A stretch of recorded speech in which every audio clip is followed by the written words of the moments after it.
ka-DIY, karamihan sa ating mga followers ay mga nagsisimula pa lang o mga beginners na gustong matuto itong design para sa inyo. Ito ay basic knife pleats. Naituro ko na yung knife pleats, dalawang paraan ng paggawa ng knife pleats. So ngayon gagawa natin ng design 1. Dito, yung gamit nating tela ay meron siyang front at back, doble siya kasi single color lang. Una lang natin gagawin, i-fold lang natin simula sa baba, paakyat sa pinaka-top ng ating table at ipin. Next naman, sa second pleats natin, simula sa taas, magme-measure ka lang ng 1 to 2 inches, depende sa inyo. Then, bago kayo mag-fold and mag-pin. Bali, yung design natin, paunti-unti siyang pababa ng pababa yung mga folds natin. So, pa-slant siya.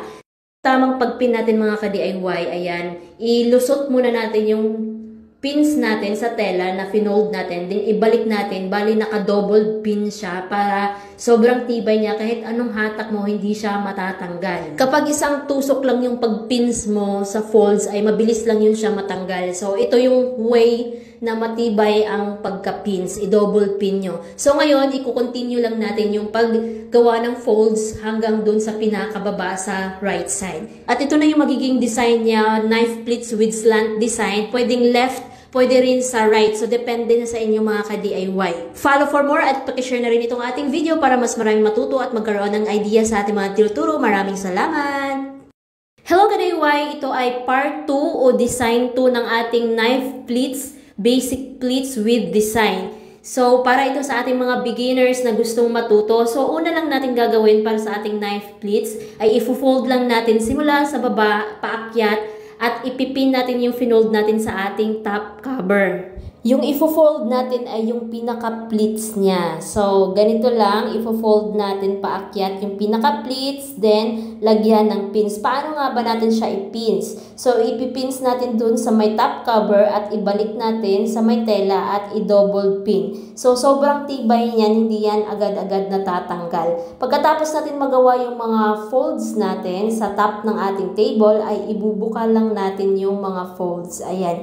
So, yung magiging design natin ay rose fold on top. At ito na yung magiging look niya. Ayan. Napakaganda niya tingnan kapag naka-rose fold on top. So, pwede rin natin siyang gawin naka-middle sa gitna ng table natin ang mga folds natin. Naka-level lang. Katulad nito, ginawa natin. Naka-level lang sa gitna yung mga folds natin. So, depende na sa inyo ka-DIY kung paano nyo i-design. Pwedeng rose fold on top o naka-level sa gitna. Follow for more at pakishare na rin ito ating video para mas maraming matuto at magkaroon ng idea sa ating mga tinuturo. Maraming salamat! Hello ka-DIY! Ito ay part 3 o design 3 ng ating knife pleats with basic design. Una lang natin gagawin ay punta lang tayo sa center ng ating table at hanapin yung pinaka-center ng pleats natin at ifo-fold natin simula pababa paakyat at lagyan ng pins sa pinakataas. So makikita nyo yung cloth natin ay putol siya, so dinugtong lang natin yung kaputol niya. So kahit putol-putol yung tela nyo, so pwede nyo lang i-continue pag gawa ng knife pleats. Pagkatapos natin ma-fold yung nasa center, so sa next pleats naman ay mag-measure ka lang ng 2 inches space bago mag-fold. So pababa ng pababa yung paggawa natin ng mga folds, so nakaslant siya. Ganun din yung gagawin natin dito sa left side. Sa mga hindi nakanood ng ating previous design sa ating knife pleats, puntahan lang yung ating reels. At ito na yung magiging look niya. So naka-pyramid design yung ating knife pleats. So pwede natin yan siyang baliktarin. So gagawin natin siyang pa V-shape. Dito sa pinakababa, magme-measure ka lang 6 inches to 7 inches ang space bago mag-fold. Magfo-fold ka paakyat. Pwede rin magsimula tayo dito sa side ng ating table. Katulad dito, sa left side tayo nag-start. So, pababa siya hanggang sa center lang tayo mag-i-slant. Pagkatapos natin nagawa yung mga slant na naka-fold from left to center, ganun din yung gagawin natin from right to center para magkaroon siya ng V-shape design. At ito na yung magiging look niya. So, dalawa na yung nagawa nating design, yung pyramid at itong V-shape design. Follow for more at pakishare na rin ito ating video para maraming makanood, matuto at magkaroon ng idea sa ating mga tinuturo. Maraming salamat!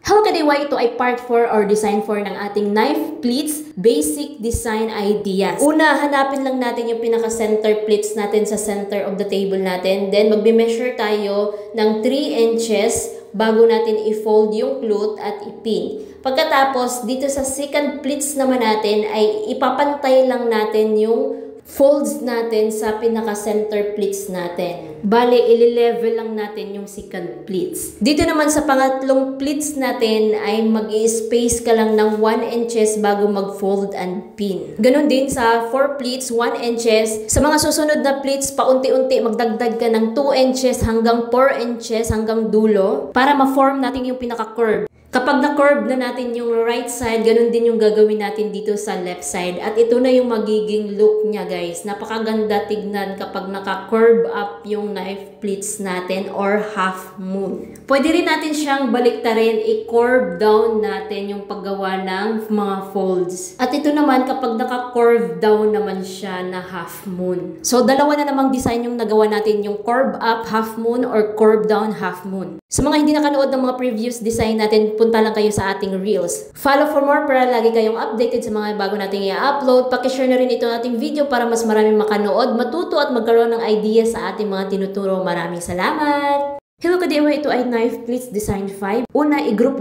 lang natin yung mga pleats natin into 4 set. Una, mag-uumpisa tayo dito from center to left side. So, yung unang hati dyan tayo munang gagawa. So, magsisimula tayo mag-fold dito sa pinaka-side ng ating left. Ayan, at maggagawa tayo ng mga fold na paslan. Simula sa pinakataas ng left side, pababa, hanggang marking lang tayo gagawa ng mga folds. Sa mga hindi pa nakanood ng mga previous video natin na knife pleats design, puntahan nyo lang yung ating reels. Pagkatapos natin magawa yung slant design natin hanggang marking, so next naman, paakyat naman tayo hanggang sa center ng ating table. At ito na, natapos na natin. So, nagkaroon na siya ng pa-V-shape design. So, next naman, ganun din yung gagawin natin sa right side. At ito na yung magiging look ng ating knife pleats with design letter W or double V-shape design. Pwede rin natin baliktarin yung design na to. So, dito ay naka-W. So, gawin natin siyang pa-letter M. Or letter M. So, bali, dalawang pyramid yung gagawin natin. At ito na yung magiging look niya. So, dalawang design yung nagawa natin. Yung letter W or double V.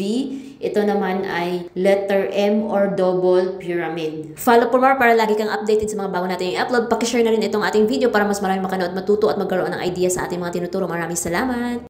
Hello kadewa, ito ay part 6 o design 6 ng ating knife pleats basic design. Una, dito tayo magsisimula sa left side ng ating table. Magbe-measure lang tayo sa pleats natin ng mga 10 inches. Pagkatapos, kunin natin yung pleats natin sa side ng ating table at pagkonektahin natin, pagtabihin, ayan. Then, lagyan natin ng pins. So, yung pag-pins natin ay double pin lang. Next naman, itong nasa baba ng ating pleats ay tutupiin lang natin paakyat, ayan. So, magkaroon siya ng letter L. Then, ididikit natin siya doon sa second pleats natin. So, dapat yung pa-letter L natin na pa-straight line ay dapat same size doon sa ating pleats na 4 inches. So, continue lang natin yung paggawa ng pa-letter L at ipin doon sa next nilang pleats. So, ganito lang yung way na pag-pin natin. So, itusok muna natin silang dalawa. Then, ibalik natin at paglabas, itusok ulit natin paloob para hindi masyado kita yung dulo ng ating pins. At ito na yung magiging look niya. Napakaganda tingnan kasi meron siyang pa-lines. So, ang tawag natin dito, knife pleats with single line.